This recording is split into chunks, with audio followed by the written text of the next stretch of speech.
Border Patrol says they're focusing on arresting people who immigrated here illegally and have a criminal history. The mission's commander posting this example on X, saying this man is from Mexico, has already been deported 4 times. He came back to Charlotte and then got charged with hit and run and a DUI. Border Patrol says its mission is straightforward: find people accused of crimes and remove public safety threats.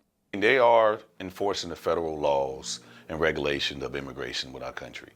There are people that have come into our country undocumented, and there are some that would argue that those undocumented persons are the ones that are contributing to the higher crime rate, and they're also harder to prosecute, they're also harder to locate. Greensboro civil rights attorney Jason Keith says that purpose, finding people accused of crimes, is real, but the methods have raised concerns for many. They're trying to enforce things, but some would argue that they're not doing it the right way.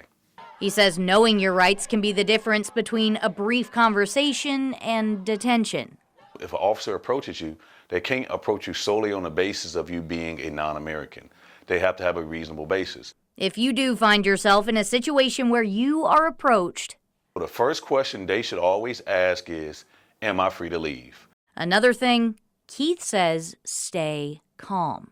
In the event that they approach a person and they don't have any reason to approach them, if the person takes off running or if the person actually acts nervous, at that point, reasonable suspicion and or probable cause is formulated, which allows the officers at that point to detain the person lawfully. Keith isn't representing anyone in these Border Patrol cases right now, but he and other local attorneys are watching closely in case this surge moves closer to Greensboro.